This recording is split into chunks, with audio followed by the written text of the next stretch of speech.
Good evening, স্বাগত জানাচ্ছি আজকের বিষয়টিতে। আমরা প্রত্যেকটা মানুষই কোনো না কোনো কিছু শিখতে চাই, সেটা হতে পারে ভাষা কিংবা কোনো কাজ বা কোনো দক্ষতা অর্জন করতে চাই। আসলে সেই কাজটি সফল করার জন্য আমাদের কী কী করণীয়, আজকে সে বিষয়ে আমরা কথা বলার চেষ্টা করছি।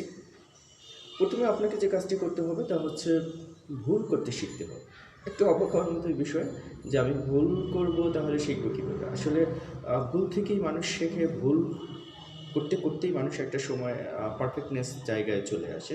এই জন্য আপনি যত বেশি ভুল করবেন তত বেশি শেখার সুযোগটা আপনার থেকে যায়।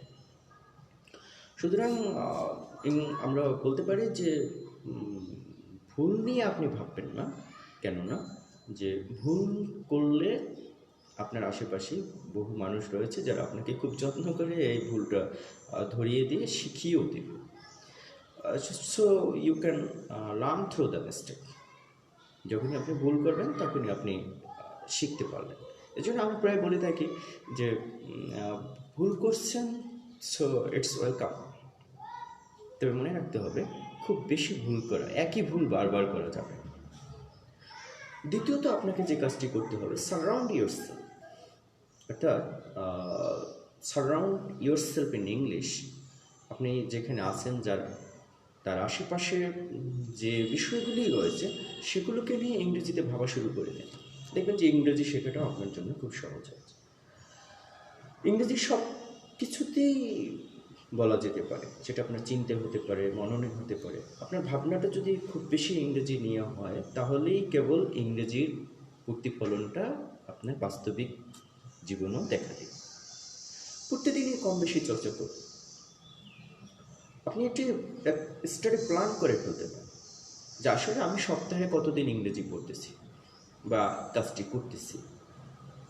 সে স্টাডি প্ল্যান আপনাকে একটি লক্ষ্যে পৌঁছতে সাহায্য করবে। আপনি সিদ্ধান্ত নিন যে আপনি সপ্তাহে কত ঘন্টা বা কত সময় আপনি ব্যয় করতে চাচ্ছেন, সে বিষয়ে আপনি একটি সিদ্ধান্ত নেওয়া দরকার এবং সে অনুযায়ী আপনাকে কাজটি করা দরকার। এই প্ল্যানটি বা এই স্টাডি প্ল্যানটি যদি থাকে তাহলে একটি রুটিন প্রতিষ্ঠা করতে পারলে অবশেষে আপনি সফল হওয়ার দিকে ধাবিত হবেন। আপনার পরিবার এবং বন্ধুবান্ধব সবাইকে কম বেশি আপনার স্টাডি প্ল্যান কিংবা রুটিন সম্পর্কে জানিয়ে দেন। তাতে কী হবে, সেই মানুষটি খুব বেশি আপনাকে ডিস্টার্ব করবে না কিংবা ইন্টারাপ্ট করবে না, কাজে থামিয়ে দেবে না। ধরুন আপনার বাবা মা জানে না যে আসলে আপনি কোন সময় কী কাজটা করতেছেন, এই রুটিনটা তার জানা নেই। না জানার কারণে সেই বাবা মা আপনাকে একটা কাজে বলতে পারে, একটা সমস্যা বা ডিস্টার্ব করতে পারে। যদি সেক্ষেত্রে তাদের জানা থাকে যে না, আমার বন্ধু তো ঠিক এই সময় এই কাজটা করে, তো এই সময় আমার আসলে ওর কাছে যাওয়া ঠিক না বা ওকে ইন্টারাপ্ট করা ঠিক হবে, এক্ষেত্রে আগে ভাগেই তারা সিদ্ধান্তটা নিতে পারে। সুতরাং আমি বলবো যে পরিবার এবং বন্ধুবান্ধবকে, খুব কাছের মানুষদেরকে আপনার স্টাডি প্ল্যানটা জানিয়ে দিতে পারে। সাথে একটি এরপরে মোটামুটি নোটবুক সঙ্গে রাখতে পারেন। কেন? যে যখনই আপনি কোনো নতুন শব্দ পেয়ে যাবেন তখনই সেই শব্দটিকে লিখে ফেলুন এবং বারবার সেটাকে বলার চেষ্টা করুন। বললেই হবে না, সেই শব্দটিকে আপনি সেন্টেন্সে রূপ দেওয়ার চেষ্টা করুন। অ্যাটলিস্ট 3 টাইমস, 3বার কমপক্ষে করার চেষ্টা করুন। সেই বিষয়টি আপনার কাছে খুব সহজ হয়ে আসে। এরপর আপনি যা করবেন, সবসময় নিজেকে একটা টেস্টিংয়ে রাখুন, একটা পরীক্ষা নিরীক্ষার মধ্যে সবসময় আপনি নিজেকে রাখার চেষ্টা করুন। তাতে কি হবে, যখনই কঠিন পরীক্ষায় নিজেকে আবিষ্কার করবেন ঠিক তখনই কোনো না ওই বিষয়ের সলভ নেওয়ার জন্য কোনো না কোনো বই কিংবা অভিজ্ঞ ব্যক্তিদের দ্বারস্থ আপনাকে হতে হবে। শেখার ক্ষেত্রে এটা একটা গুরুত্বপূর্ণ ভূমিকা রাখে, কারণ আপনি নিজেকে পরীক্ষা নিরীক্ষার মধ্যে বা টেস্টিংয়ে না রাখলে আপনার ভিতরে ওই টেন্ডেন্সি বা ধারণাটাই তৈরি হয় না বা হবে না। সুতরাং যতটা সম্ভব আপনি প্রবণতাটা তৈরি করার চেষ্টা করুন। It's better not to study, just to take a test. এরপরে আপনি যা করবেন, থিঙ্ক ইট বিগার পিকচার, সব কিছুকে একটু বড় করে ভাবতে শিখুন। ধরুন ইংরেজি শিখব, তো ইংরেজি কীভাবে শিখব এটা নিয়ে এই ছোট্ট পরিসরে না ভেবে বিস্তারিত ভাবতে শুরু করুন। একটু বড় করে ভাবলে কি হয়, কিছু না কিছু পাওয়া যায়, কিছু না কিছু হয়ে থাকে। নেক্সট, দীর্ঘ লক্ষ্য নির্ধারণ করুন। কখনো কখনো আপনার গোলটাকে দীর্ঘমেয়াদী সেট করতে হবে।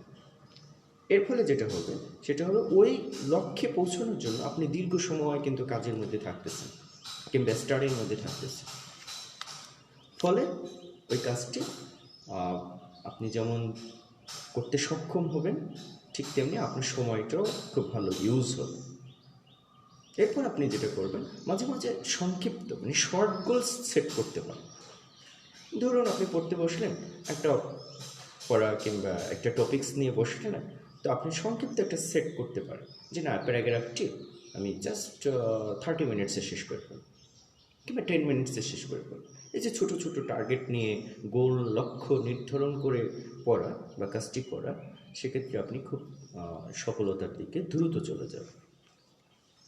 আপনি যা করতে চান বা যা শিখতে চান তার জন্য প্রথমতই আপনাকে একেবারে কাজের শুরুতেই একটি এনভায়রনমেন্ট তৈরি করতে হবে। সেই কাজের একটা যথোপযুক্ত এনভায়রনমেন্ট বা পরিবেশ তৈরি করতে হবে। আপনি মনে রাখবেন, পরিবেশই আপনার কাজটিকে সহজ করার ক্ষেত্রে ভূমিকা রাখছে। এই জন্য কথায় আছে, first make the environment before to start the works. সবশেষে আপনি যে কাজটি করবেন সেটা হলো রিভিউ রিভিউ রিভিউ, মানে হচ্ছে পুনরায় চেক করা, পুনরায় দেখা, পুনরায় জাজমেন্ট করা। ধরুন আপনি এক পাতা লিখলেন, তো এবার এক পাতা না লিখে একবারে আপনি আংশিক লিখে আবার একটু রিভিউ করতে পারেন যে আসলে আমি কি লিখলাম বা কি হলো কাজটা, একটু রিচেক করা, চেক করে দেখা। সো যতবার আপনি রিভিউ করবেন ততবার আপনার কাজটি সুন্দর হবে, ভুল কম হতে থাকবে এবং টু দ্য পয়েন্টে হওয়ার সম্ভাবনাটা থাকে। বিদায় নিচ্ছি, পরবর্তীতে আরও কোনো পরামর্শ নিয়ে। যদি এগুলো আপনাদের কোনো সফলতার ক্ষেত্রে ভূমিকা রাখতে পারে অথবা কোনো রকম সহায়তা বোধ করেন, সেক্ষেত্রে অবশ্যই কমেন্টস কিংবা লাইকের মাধ্যমে পাশে থাকার চেষ্টা করবেন এবং অবশ্যই পরামর্শ দেবেন। যেহেতু আমি ভিডিও খুব ভালো একটা এখনও করতে পারিনি, তবে করার চেষ্টা আছে, আপনাদের সাথে নিয়েই সামনের পথটা এগোতে চাই। সুতরাং আপনাদের পরামর্শ, সহযোগিতা এবং জাজমেন্টগুলো যদি আমাকে দেন বা বলে থাকেন, সেক্ষেত্রে আমার পরবর্তী ভিডিওতে আমি সংস্করণ কিংবা আরও ভালো করার চেষ্টা করব ইনশাআল্লাহ।